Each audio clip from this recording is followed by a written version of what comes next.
السلام عليكم ورحمة الله وبركاته. إن الحمد لله نحمده ونستعينه ونستغفره ونعوذ بالله من شرور أنفسنا ومن سيئات أعمالنا. من يهده الله فلا مضل له ومن يضلل فلا هادي له، وأشهد أن لا إله إلا الله وحده لا شريك له، وأشهد أن محمدا عبده ورسوله صلى الله تعالى عليه وعلى آله وصحبه وسلم تسليما كثيرا. أما بعد, সম্মানিত শ্রোতা ও দর্শক মণ্ডলী, আল্লাহ রাব্বুল আলামিনের প্রশংসা এবং শেষ নবী প্রিয় নবী মুহাম্মদুর রাসূলুল্লাহ সাল্লাল্লাহু আলাইহি সাল্লামের উপর সালাতু সালামের পরে ধারাবাহিক দর্স আমাদের নাজাত প্রাপ্ত দলের আকীদার শুরু করতে যাচ্ছি। আজকে 11ই মুহররম 1442 হিজরি মোতাবেক 30 আগস্ট 2020। আমাদের আলোচনার বিষয়বস্তু এবং পর্ব নম্বর 13। বিষয়বস্তু আরকানুল ইসলাম বা ইসলামের যে স্তম্ভগুলি রয়েছে 5টি, তার প্রথমটি নিয়ে বিস্তারিত আলোচনা হয়েছে। তা হচ্ছে লা ইলাহা ইল্লাল্লাহ এই কালিমা এবং মুহাম্মাদুর রাসূলুল্লাহ, এই যে দুটো কালিমা বা দুটো বাক্য, এই দুটো বাক্যের সাক্ষ্য প্রদান করা শাহাদাত, শাহাদাতু আল্লা ইলাহা ইল্লাল্লাহ ও শাহাদাতু আন্না মুহাম্মাদার রাসূলুল্লাহ। এটি হচ্ছে এই দুটো বাক্য মিলে প্রথম স্তম্ভ বা মূল খুঁটি ইসলামের। তারপরে আরো 4টি রয়েছে যা আপনাদের জানা রয়েছে: সালাত, যাকাত, সিয়াম, হজ। এই সমস্ত যে রুকনগুলি রয়েছে ইসলামের, যেগুলি অত্যন্ত গুরুত্বপূর্ণ বিষয় দ্বীন ইসলামের, সেগুলির প্রত্যেকটি দলিল বর্ণনা করছেন। শুরু করছেন লেখক সালাত এবং যাকাতের দলিল নিয়ে। বলছেন মা দলিলুস সালাত ওয়াজ যাকাত।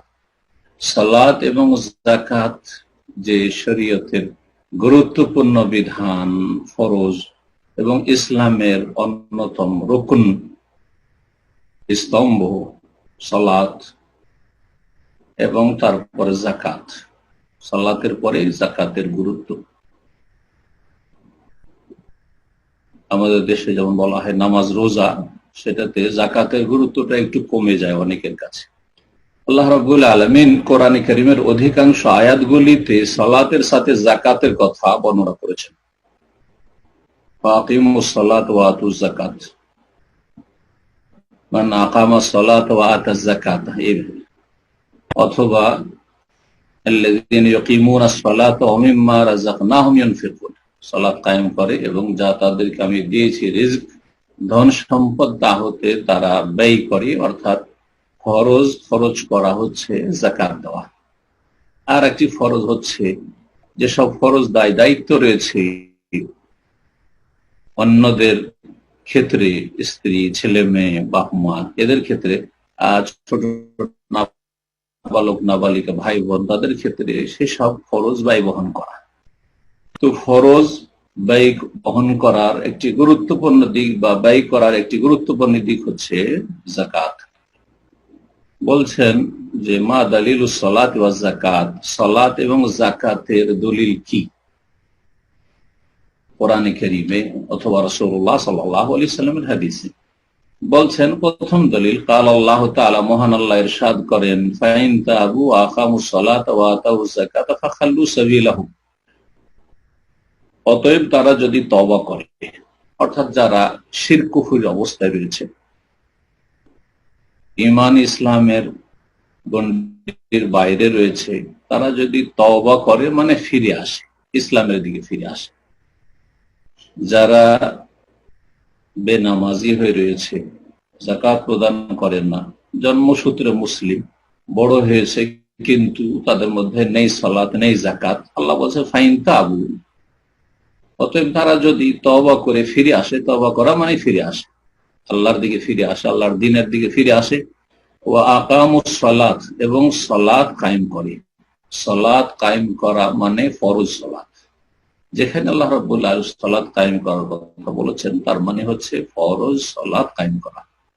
আর ফরজ সালাত প্রতিদিনে 5 ওয়াক্ত, আর 5 ওয়াক্তে আল্লাহ রাব্বুল আলামিন যেইভাবে ভাগ বন্টন করে দিয়েছেন, যেই ওয়াক্তে যত রাকাত বলেছেন সেইভাবে আদায় করা। 70 রাকাত আল্লাহ রাব্বুল আলামিন ফরজ করেছেন দিন রাতে, খামসু সালাওয়াতিন ফি কুল্লি ইয়াউমিন ওয়া লাইলা, 5 ওয়াক্ত সালাত আদায় করতে হবে। 4 করবেন, 3 করবেন, আর বলবেন যে আমি বেশি বেশি সুন্নত পড়ে নেব, নফল পড়ে নেব, তাহাজ্জুদ পড়ে নেব, এটা চলবে না। এটা আপনার খেয়াল খুশি আপনি দিন ধর্ম করলেন।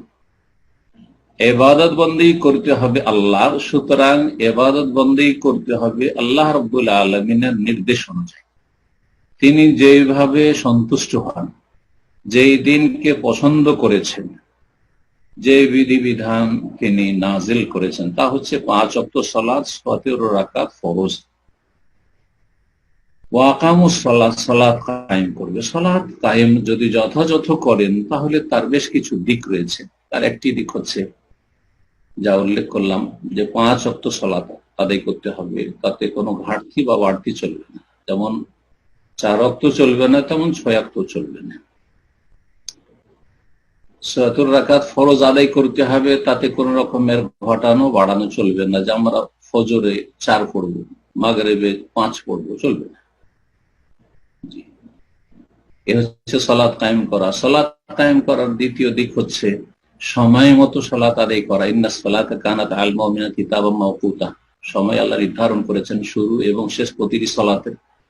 সালাত কায়েম করার তৃতীয় দিক হচ্ছে যে পুরুষ লোকেরা জামাত সহকারে মসজিদে গিয়ে আদায় করবে।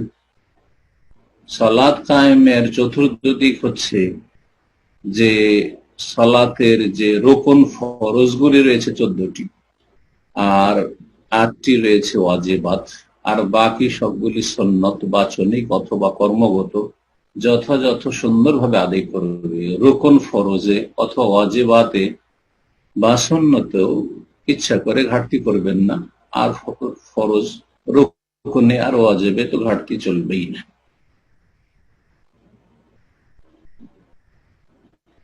তারপরে আর একটি দিক হচ্ছে 4 নম্বর, সেটা হচ্ছে যে ধীর স্থিরতার সাথে, প্রশান্তির সাথে তাদিলে আরকান, প্রত্যেকটি অঙ্গ প্রত্যঙ্গ যে সালাতের রয়েছে সুষ্ঠুভাবে শান্ত হয়ে সুন্দর করে আর খুশুর সাথে একগ্রতার সাথে আদায় করা, তাড়াহুড়া না করা।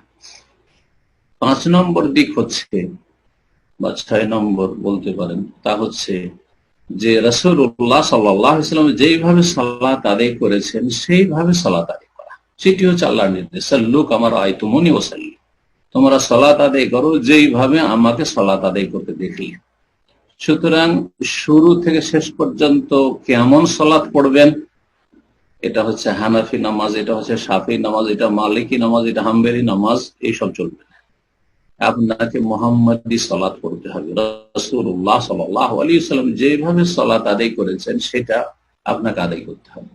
তাহলে সেটা আদায় করলে সে সম্পর্কে আপনাকে তার আগে সহি শুদ্ধ সালাত আদায় করার আগে আপনাকে জ্ঞান অর্জন করতে হবে যে রাসূলুল্লাহ সাল্লাল্লাহু আলাইহি ওয়াসাল্লামের সালাতের পদ্ধতি কেমন ছিল।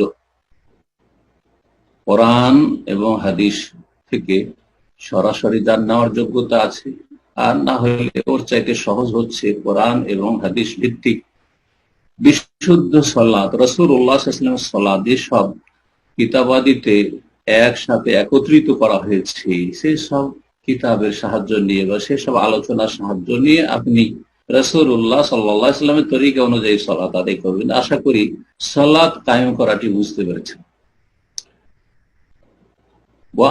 যাকাত, এবং সালাত কায়েম করার পরে যাকাত দেবে। ফাখাল্লু সাবিলাহুম, যদি এই কাজগুলি করে তওবা করলো মানে শিরক মুক্ত হয়ে গেল, কুফরি মুক্ত হয়ে গেল, আল্লাহর দিকে ফিরে আসলো, সালাত কায়েম করতে শুরু করলো, আর বাৎসরিক যাকাত অথবা যখন যখন ফসল উঠে আসবে তখন ফসলের যাকাত, এই যাকাতগুলি দিতে থাকলো, তাহলে ফাখাল্লু সাবিলাহুম, তাদের রাস্তা ছেড়ে দাও, তাদেরকে নিরাপত্তা দান করে দাও। আল্লাহ রাব্বুল আলামিন এই নিরাপত্তার কথা বলেছেন। জি, তাহলে নিরাপদ দুনিয়া এবং আখিরাতে, এবং ইসলামী দণ্ডবিধি থেকে নিরাপদ কে, যেই ব্যক্তি সালাত আদায় করে, সালাত কায়েম করে আর যাকাত প্রদান করে তৌহিদের সাথে সাথে, সুন্নাহর সাথে সাথে। সূরা তাওবার আয়াত নম্বর 5, ওয়াকালা তা মহান আল্লাহ দ্বিতীয় আয়াতে ইরশাদ করেছেন ফাইন তাবু আকামুস সালাত ওয়া আতাউজ যাকাত ফাইখানুকুম ফিদ্দিন, একই রকমের প্রায় আয়াত। শেষখানে আগেরটাতে ছিল ফাখাল্লু সাবিলাহুম, তাদের রাস্তা ছেড়ে দাও, তাদেরকে নিরাপত্তা দিয়ে দাও। আর দ্বিতীয়ত রয়েছে ফাইখানুকুম ফিদ্দিন, তারা যদি তওবা করে এবং সালাত কায়েম করে আর যাকাত প্রদান করে তাহলে তারা তোমাদের দ্বীনী ভাই, তাহলে তারা ধর্মীয় ভাই। তাহলে এর বিপরীত অর্থ, প্রতিটি কথার আমাদের বিপরীত অর্থ আছে। যেমন এই লোকটি ভালো, তার মানে সে খারাপ নয়। জি, প্রত্যেকটি কথার বিপরীত অর্থ রয়েছে। তো এই আয়াতের বিপরীত অর্থ হচ্ছে যে তারা যদি তওবা না করে, মানে শিরক মুক্ত না হয়, মাজার পূজায় ডুবে থাকলো, দরগা দুর্গা নিয়ে মেতে থাকলো, কুফরি মুক্ত হইল না, নাস্তিকতা মুক্ত হইল না, বড় মুনাফিকি মুক্ত হইল না, তাহলে দ্বীনী ভাই নয়। তাহলে মুনাফিক, কাফের, মুশরিক, তারা দ্বীনী ভাই নয়। আকামুস সালাত, সালাত যদি কায়েম করে তাহলে দ্বীনী ভাই। সুতরাং কেউ যদি সালাত কায়েম না করে পাঁচ ওয়াক্ত, তাহলে দ্বীনী ভাই নয়, দ্বীনী বোন না। দ্বীনী যে ভ্রাতৃত্ব রয়েছে, ইন্নামাল মুমিনুনা ইখওয়া, সূরা হুজুরাত আল্লাহ বলেছেন নিশ্চয়ই মুমিনরা পরস্পর ভাই। এই ভ্রাতৃত্ব থাকছে না ঠিকই যদি সালাত কায়েম করে। ও আতাউজ যাকাত, আর যাকাত প্রদান করে, যার মাধ্যমে সে কৃপণতা মুক্ত। যেই ব্যক্তি যাকাত ঠিকভাবে আদায় করে সেই ব্যক্তি কৃপণতা মুক্ত। আর আরেকটি দিক ফরজ হচ্ছে, যেটা হচ্ছে যেখানে খরচ করা ফরজ সেখানে যদি ঠিকভাবে খরচ করে, যেখানে কৃপণতাও করবেন না আর অপচয় অপব্যয় করবেন না। যদি খরচ না সীমা লঙ্ঘন করবে খরচ করতে গিয়ে, আর না ওয়ালাম ইয়াকতুরু, না কার্পণ্য করবে। এটা হচ্ছে রহমানের বান্দাদের বৈশিষ্ট্য। তো শিরক মুক্ত হয়ে, মুনাফিকি মুক্ত হয়ে, কুফরি মুক্ত হয়ে, নাস্তিকতা মুক্ত হয়ে, ঈমান ভঙ্গকারী বিষয়গুলি থেকে মুক্ত হয়ে যদি সালাত কায়েম করে, তার সাথে সাথে যাকাত দেয়, তাহলে তোমাদের দ্বীনী ভাই। সালাত সঠিক মতে এই জন্য যে ত্যাগ করে সে বড় কুফরিতে লিপ্ত হয়, যদি বিষয়টিতে দ্বিমত রয়েছে। যাকাত যদি কৃপণতা করে না দেয়, তাহলে সেই ব্যক্তি ফাসিক, পাপিষ্ঠ, কাবিরা গুনাহগার, কিন্তু সেই ব্যক্তি ইসলাম থেকে বহিষ্কৃত নয়। বিধানগুলি সামনে আসবে ইনশাআল্লাহ, সামনে সপ্তাহে হয়তো আলোচনা হবে যে যারা অবহেলা করে অথবা দিবদিছি করে দেয় না যাকাত, অথবা আপনার অস্বীকার করে, প্রত্যেকটির বিধান আলাদা আলাদা আসবে ইনশাআল্লাহ। তাহলে তারা ফাইখান ফিদ্দিন, তোমাদের দ্বীনী ভাই। সূরা তাওবার আয়াত নম্বর 11, এটাও সূরা তাওবার আয়াত। রব্বুল আলামিন তৃতীয় আয়াতে ইরশাদ করছেন সূরাতুল বাইয়িনা, ওমা উমিরু ইল্লা লিয়াবুদুল্লাহ মুখলিসিনা লাহুদ-দীন হুনাফা ওয়া ইউকিমুস সালাতা ওয়া ইউতুজ যাকাতা ওয়া যালিকা দীনুল কাইয়্যিম। মানব জাতিকে এই নির্দেশ ছাড়া আর অন্য কোন নির্দেশ দেওয়া হয়নি, মানে একমাত্র এই নির্দেশ প্রদান করা হয়েছে কি, যে ইল্লা লিয়াবুদুল্লাহ, যে একমাত্র আল্লাহর ইবাদত করবে, মুখলিসিনা লাহুদ-দীন, তার জন্য, আল্লাহর জন্য আনুগত্যকে নিখুঁত করে, শিরক মুক্ত করে, হুনাফা, একনিষ্ঠ হয়ে, ওয়া ইয়াকিমুস সালাতা, এবং সালাত কায়েম করবে, ওয়া ইউতুজ যাকাত, যাকাত প্রদান করবে, ওয়া যালিকা দীনুল কাইয়্যিম, এটি হচ্ছে সুপ্রতিষ্ঠিত দিন, এটাই হচ্ছে মূলত দিন কায়েম করা। জি, তাহলে দিন কায়েম হচ্ছে তাওহীদ, লিয়াবুদুল্লাহ মুখলিসিন, এটা হচ্ছে তাওহীদ। সবচেয়ে বড় দিন কায়েম করা হচ্ছে, ইকামতের দিন হচ্ছে তাওহীদ। আর যেই তাওহীদের যুগে যুগে দ্বন্দ্ব হয়েছে নূহ আলাইহিস সালামের জাতি থেকে শুরু করে, তা হচ্ছে তাওহীদুল ইবাদা, ইবাদত বন্দেগী আল্লাহর জন্য বিশেষ করে সুনির্দিষ্ট করতে হবে। আরো তার সাথে সাথে যে অন্যান্য তাওহীদ রয়েছে, তাওহীদুর রুবুবিয়্যাহ, তাওহীদুল আসমা সিফাত, সেগুলোও ঠিক থাকবে, কিন্তু সেগুলিতে দ্বন্দ্ব অনেক মুশরিক কাফেররা করেনি। কিন্তু যুগে যুগে মুশরিকরা দ্বন্দ্ব করেছে আম্বিয়া রাসূলগণের সাথে এই ইবাদত বন্দেগীর তাওহীদ নিয়ে। সালাত কায়েম করা হচ্ছে সবচেয়ে বড় দিন কায়েম করা। বাড়িতে সালাত নেই, পরিবারে সালাত নেই, সমাজে সালাত নেই, দেশে সালাত নেই, আর বড় বড় কথা, এর নাম ইকামতের দিন নয়। যারা এসব বুঝেছে তারা ভুল করেছে। এসব ইমাম আবু হানিফা, শাফি, মালিক, আহমদ বুঝেননি, যেটা বর্তমান যুগের এক শ্রেণীর গদিবাদীদের বুঝ। জি, দিনুল কাইয়্যিম, এটা হচ্ছে সুপ্রতিষ্ঠিত। এইভাবে দিন প্রতিষ্ঠিত করতে হবে, ছোট থেকে শুরু করতে হবে, ঘর থেকে শুরু করতে হবে। ছোট সমস্যার যদি সমাধান না করতে পারেন, তাহলে বড় সমস্যার সমাধান কি করে করবেন? কি করে আশা করা যায় যে আপনার দ্বারা, যেই ব্যক্তি টাকনার ওপর কাপড় উঠাইতে পারেন না, এখানে নিজের টাকনার ওপর রাজত্ব কায়েম করতে পারেন না, নিজের মুখমণ্ডল চেহারার ওপর দাঁড়িয়ে রেখে ইসলামী রাজত্ব কায়েম করতে পারে না, যেই ব্যক্তি 5 ওয়াক্ত সলাতের মাধ্যমে নিজের গোটা শরীরের ওপর ইসলাম কায়েম করতে পারে না, যেই ব্যক্তি নিজের ঘরে ইসলাম কায়েম করতে পারে না, সেই ব্যক্তি সারা দুনিয়ার কথা, দেশের কথা কিভাবে বলছে? মিথ্যুক তারা, অসৎ উদ্দেশ্য তাদের রয়েছে।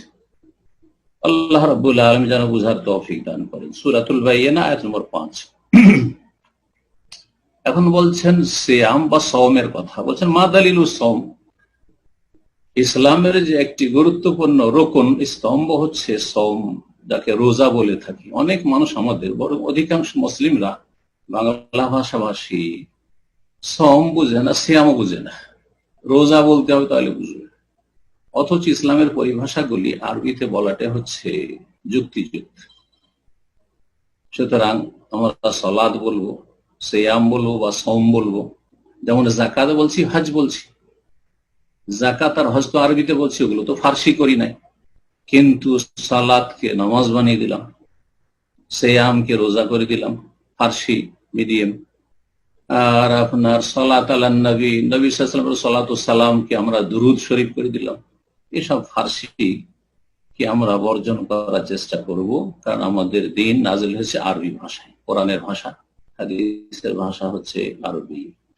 তো সওম যে আল্লাহ ফরজ করেছেন এবং ইসলামের একটি অন্যতম রোকন, এর দলিল কি? কাল আল্লাহ তাআলা, মহান আল্লাহ ইরশাদ করেছেন সূরা বাকারার আয়াত নম্বর 183 থেকে শুরু করে 87 পর্যন্ত রয়েছে বিস্তারিত মোটামুটি আলোচনা সিয়াম সম্পর্কে। আল্লাহ বলছে, ইয়া আইয়ুহাল্লাযীনা আমানু কুতিবা আলাইকুমুস সিয়ামু কামা কুতিবা আলাল লাযীনা মিন ক্বাবলিকুম লাআল্লাকুম তাত্তাকুন। হে মুমিনগণ, তোমাদের উপর সিয়ামকে বিধিবদ্ধ করা হয়েছে। কুতিবা মানে ফরিজা, সিয়ামকে ফরজ করা হয়েছে। কামা কুতিবা আলাল লাযীনা মিন ক্বাবলিকুম, যেমন ফরজ করা হয়েছিল সিয়াম তোমাদের পূর্ববর্তী লোকদের উপর, অন্যান্য উম্মতের উপর। তাহলে এই সিয়ামের বিধান প্রাচীন যুগ থেকে আম্বিয়া রাসূলগণের উপর ছিল, যদিও তার নিয়ম নীতিমালায় পার্থক্য ছিল, পরিমাণে পার্থক্য ছিল। রমজান মাসের সিয়াম না থেকে অন্য কোন সময়ের সিয়াম ছিল। আমাদের রমজান মাসের 30 বা 29, তাদের কম বা বেশি ছিল, কিন্তু ছিল সিয়াম। দাউদ আলাইহিস সালাম সিয়াম পালন করেছেন, বরং অনেক বেশি করেছেন। রাসূলুল্লাহ সাল্লাল্লাহু আলাইহি ওয়াসাল্লাম বলছেন যে আফজালুস সিয়ামে, সিয়াম দাউদ আলাইহিস সালাম, সবচাইতে উৎকৃষ্ট উত্তম সিয়াম রোজা হচ্ছে দাউদ আলাইহিস সালামের সিয়াম। কানা ইয়াসুমু ইয়াওমান ওয়া ইফতার ইয়াওমান, একদিন সিয়াম করতেন আর একদিন তিনি পানাহার করতেন। 6 মাস সিয়াম আর 6 মাস তিনি খাওয়া দাওয়া করতেন, একদিন পর একদিন।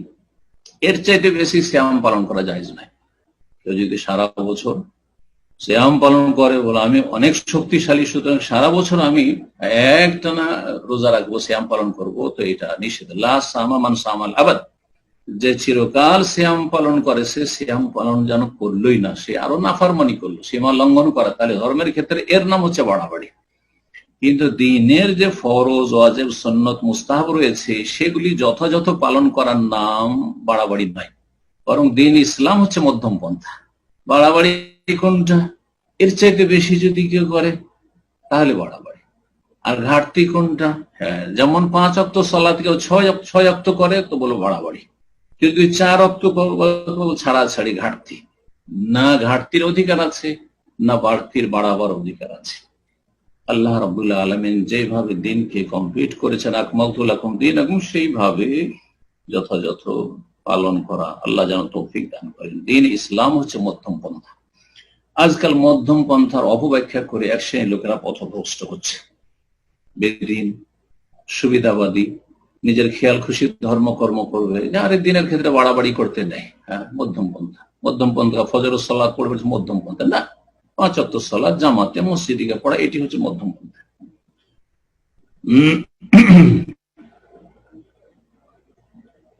রব্বুল আলামিন আরো ইরশাদ করছেন 185 নম্বর আয়াতে, এই আয়াতটিতে সিয়াম ফরজ করা হয়েছে কিন্তু রমজানে একথা বলা হয়নি।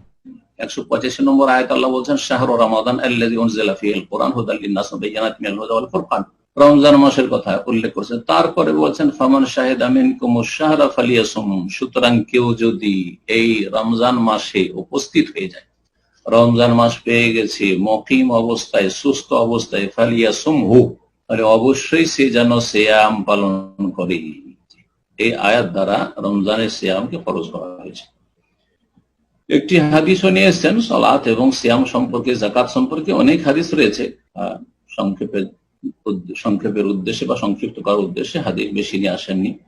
হাদিসটি হচ্ছে সেই বেদুইনের হাদিস, যে বেদুইনের নাম ছিল দিমাম ইবনে সালাবা রাদিয়াল্লাহু তাআলা আনহু। রাসূলুল্লাহ সাল্লাল্লাহু আলাইহি ওয়াসাল্লামের কাছে এসে যখন ইসলাম গ্রহণ করলেন, বললেন আখবিরনি মাযা ফারাদাল্লাহু আলাইহি মিনাস সিয়াম, আমাকে বলুন তো আল্লাহ আমার উপর কতটা সিয়াম ফরজ করেছেন। ফাকালা সাল্লাল্লাহু আলাইহি ওয়াসাল্লাম, তখন রাসূলুল্লাহ সাল্লাল্লাহু আলাইহি ওয়াসাল্লাম বলেন শাহরু রমাদান, রমজান মাসে সিয়াম ফরজ, ইল্লা আন তাতাওয়া শাইয়ান, তবে তুমি যদি কিছু নফল করো, অতিরিক্ত আদায় করো। সহিহ বুখারী সহিহ মুসলিমের হাদিস, তালহা বিন উবাইদুল্লাহ রাদিয়াল্লাহু তাআলা আনহু থেকে বর্ণিত হাদিস। তারপরে বলছেন মাদারিল হজ, হজ যে ইসলামের পঞ্চম রুকন, যেটি জীবনে একবার ফরজ, আর বাকি যত করবে মানুষ তা হচ্ছে নফল। হজ জীবনে একবার ফরজ, সিয়াম বছরে 1 মাস, যাকাত প্রতি বছরে, আর পক্ষান্তরে সালাত হচ্ছে প্রতি বছরও না, দুটো ঈদ পড়লো বাস মুসলিম, প্রতি সপ্তাহে শুধু জুমা পড়া মুসলিম তাও না, প্রতিদিন একবার তাও না, 2 বার তাও না, খেয়াল খুশি তাও না, বরং প্রতিদিন 5 বার করে সালাত আদায় করতে হবে। সুবহানাল্লাহ। প্রত্যেকটি বিধিবিধান, যাকাত, সিয়াম, হজ, হিজাব, পর্দা, যা কিছু দিনের হালাল হারাম রয়েছে জমিনে নাযিল হয়েছে, কিন্তু সালাতের বিধান নাযিল হয়েছে 7 আসমানের উপর, মেরাজে। সরাসরি আল্লাহ রাব্বুল আলামিন সালাতের নির্দেশ দিয়েছেন, সালাতের ওহী করেছেন। পক্ষান্তরে অন্যান্য যাবতীয় আদেশ নিষেধ এসেছে জিবরিল মারফুত আলাইহিস সালাতু ওয়াস সালাম, রাসূলুল্লাহ সাল্লাল্লাহু আলাইহি ওয়াসাল্লামের কাছে জিবরাইল আলাইহিস সালামের মাধ্যমে আল্লাহ এই সব বিধান নাযিল করেছেন। তাহলে এইসবের দ্বারা আমরা সালাতের গুরুত্ব বুঝতে পারি। সালাত ছাড়া 5 ওয়াক্ত সালাত পড়ছেন না, নিজেকে মুসলিম বলছেন, হতভাগা হবেন না। আল্লাহর হস্তে নিজের ইসলামকে টিকিয়ে রাখেন, ওয়ালা তামুতুন্না ইল্লা ওয়া আনতুম মুসলিমুন, আরে কমপক্ষে মুসলিম হয়ে মরার চেষ্টা করেন। মুসলিম হয়ে যদি মৃত্যুবরণ করতে পারেন তাহলে অবশ্যই একদিন জান্নাত পাবেন, কিন্তু মুসলিম হওয়ার জন্য 5 ওয়াক্ত সালাত পড়তে হবে, 7 রাকাত পড়তে হবে। আল্লাহ যেন বুঝার তৌফিক দান করেন। হজের দলিল কাল আল্লাহ তাআলা, মহান আল্লাহ ইরশাদ করেছেন ওয়া আতিমুল হজ্জ ওয়াল উমরাতা লিল্লাহ, তোমরা হজ এবং উমরা আল্লাহর জন্য পুরা করো। সূরা বাকারার আয়াত নম্বর 196।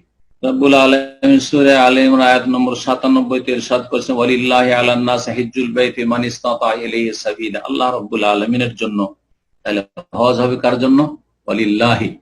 আগের আয়াতও ছিল ওয়া আতিমুল হজ্জ ওয়াল উমরাতা লিল্লাহ, এখানেও লিল্লাহ সেখানেও লিল্লাহ, তার মানে প্রথম শেখানো হচ্ছে ইখলাস, নিষ্ঠা। হজ যেন হয়, উমরা যেন হয় আল্লাহর জন্য।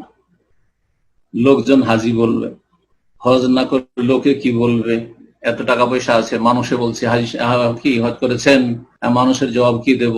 আছি সৌদি আরবে, যাবো দেশে, সবাই জিজ্ঞেস করবে হজ করেছো কিনা, এ উত্তর দেওয়ার জন্য না, না না, দুনিয়ার কোন খ্যাতির জন্য না, চক্ষু লজ্জায় নয়, স্বার্থে নয়, বা ব্যবসাকে আগে বাড়ানোর জন্য, কারণ মানুষে বিশ্বাস করবে যে হাজি সাহেব মিথ্যা কথা বলতে পারে। দুনিয়ার কোনো গরজ যেন না থাকে, লিল্লাহ। ইখলাস যদি থাকে তাহলে কবুল হবে। এটি হচ্ছে প্রথম শর্ত ইবাদতবন্দি কবুল হওয়ার। আর গুরুত্বপূর্ণ ইবাদত হচ্ছে হজ। ওয়ালিল্লাহি, আগেই আল্লাহ শুরু করেছেন আল্লাহর জন্য হজটা করিও। হিজ্জুল বাইত, হিজ্জুন আর হাজ্জুন দুটোর মানে হচ্ছে হজ, বাইতুল্লাহর হজ করা। তাহলে দুনিয়ার আর কোথাকার হজ, হজ মানে উদ্দেশ্য করে যাওয়া, ইবাদতের উদ্দেশ্য। সুতরাং কোন মাজারে যাওয়া, বাগদাদে যাওয়া, বাগদাদ শরীফ, আজমির শরীফ, শাহজালাল শরীফ, আটরশি শরীফ, চরমনাই শরীফ, কুমটঙ্গি শরীফ, কোন শরীফ নেই। বাস হিজ্জুল বাইত, বাইতুল্লাহ। করবলা শরীফ, না না না, কোনো শরীক নেই। একমাত্র 3টি পবিত্র মসজিদ দের উদ্দেশ্যে নেকির আশা নিয়ে সফর করা জায়েজ। আর হজ 3টির মধ্যে শুধুমাত্র হজ হচ্ছে বাইতুল্লাহর হজ, কাবা ঘরের। হিজ্জুল বাইতে, বাইতুল্লাহর হজ হবে মানিস্তাতা ইলাইহি সাবিল, ওই সব লোকদের উপর ফরজ যারা রাস্তা খরচের ব্যবস্থা রাখে, যাদের শক্তি সামর্থ্য আছে এই রাস্তা অতিক্রম করে আল্লাহর ঘরে পৌঁছার।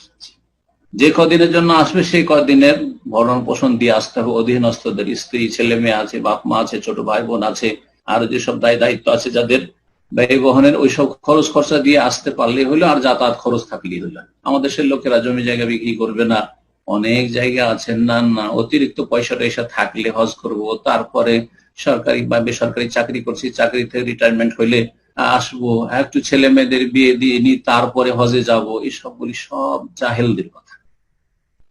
হজ যার কাছে এতটুকু হয়ে গেছে, তার কাছে রাস্তা খরচ আছে, বয়স তার 15-16 বছর, তখন থেকে ফরজ হয়ে গেছে, সাবালক হতে হজ ফরজ হয়ে গেছে। নাবালক অবস্থায় হজ ফরজ আদায় হবে না, তবে হজ শুদ্ধ হবে। সাবালক হওয়ার পরে আবার হজ করতে হবে।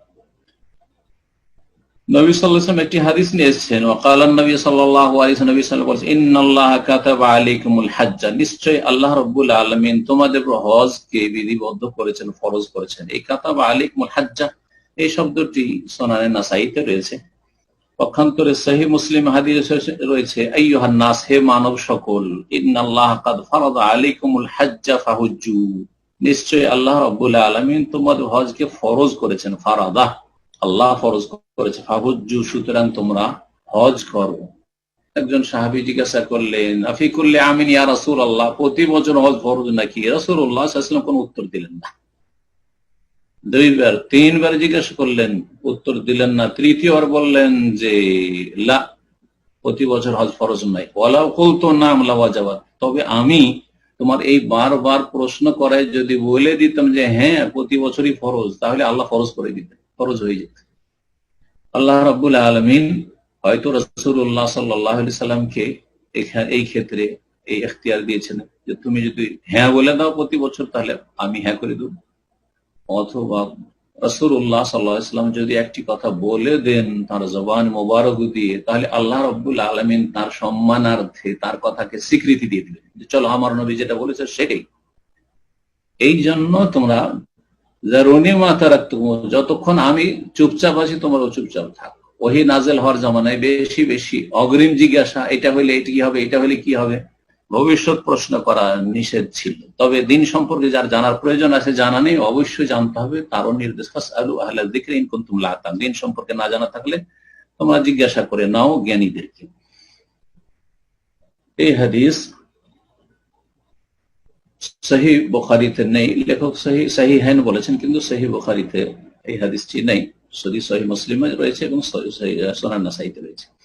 আর এই হজ ফরজের দলিল জিবরাইল আলাইহিস সালামের হাদিস, সেটিও এখানে বলা যেতে পারে, যে হাদিস সহিহ বুখারীতে রয়েছে আবু হুরায়রা থেকে, এবং সহিহ মুসলিম ওমর রাদিয়াল্লাহু তাআলা আনহু থেকে বর্ণিত হয়েছে, অন্যান্য হাদিসের কিতাব রয়েছে। যে হাদিসে জিবরাইল আলাইহিস সালাম মানুষের রূপ ধরে এসে জিজ্ঞেস করে রাসূলুল্লাহ সাল্লাল্লাহু আলাইহি ওয়াসাল্লাম প্রথম ইসলাম সম্পর্কে, তারপরে ঈমান সম্পর্কে, তারপরে ইহসান সম্পর্কে, তারপরে কিয়ামত সম্পর্কে, তারপরে কিয়ামতের লক্ষণ সম্পর্কে। সেখানে রাসূলুল্লাহ সাল্লাল্লাহু আলাইহি ওয়াসাল্লাম ইসলামের ব্যাখ্যা বলেছিলেন, আনতা শাহাদা আল্লা ইলাহা ইল্লাল্লাহু ওয়া আন্না মুহাম্মাদার রাসূলুল্লাহ ওয়া তুকিমুস সালাতা ওয়া তুতিজ যাকাতা ওয়া তাসুমু রমাদান ওয়া তাহুজ্জুল বাইতা ইন ইসতাতা'তা ইলাইহি সাবিলা। 5টি ইসলামের রুকন বা স্তম্ভ বলেছিলেন। আর একটি হাদিস হচ্ছে বুখারী মুসলিমের আব্দুল্লাহ বিন উমর রাদিয়াল্লাহু তাআলা আনহু থেকে বর্ণিত, তা হচ্ছে হাদিস বুনিয়াল ইসলাম আলা খামস, ইসলামের ভিত্তি স্থাপন করা হয়েছে 5টি বিষয়ের উপর। ইসলামের ঘর নির্মাণ হয়েছে 5টি খুঁটির উপর। লা ইলাহা ইল্লাল্লাহ মুহাম্মাদুর রাসূলুল্লাহ, সাক্ষ্য প্রদান করা, আর সালাত কায়েম করা, যাকাত প্রদান করা, রমজান মাসে সিয়াম পালন করা এবং বাইতুল্লাহর হজ করা। এছাড়া বহু দলিল রয়েছে হাদিসে এই হজের। এই বলে লেখক শেষ করছেন। এখানে আজকের আলোচনা শেষ করছি। আল্লাহ রাব্বুল আলামিন যেন যা কিছু আমরা আলোচনা করলাম তাতে বরকত দান করেন, তা যেন কবুল করেন এবং তার দ্বারা আমাদের সকলকে উপকৃত করেন। এবং রব্বুল আলামিন আমাদেরকে দিন শিক্ষার তৌফিক দান করেন, দিনের উপর আমল করার তৌফিক দান করেন, দিনের দিকে দাওয়াত দেওয়ার ইখলাসের সাথে তৌফিক দান করেন, এবং আল্লাহ রব্বুল আলামিন সমস্ত রকমের অনিষ্ট থেকে, অকল্যাণ থেকে আল্লাহ আমাদের সকলের হেফাজত করেন। এবং যেসব ভাই বোনেরা হাজির হয়েছেন, আল্লাহ রব্বুল আলামিন তাদের সার্বিক জীবনে বরকত দান করেন। আল্লাহ রব্বুল আলামিন আমাদের দুনিয়া আখিরাত যেন ভালো করেন।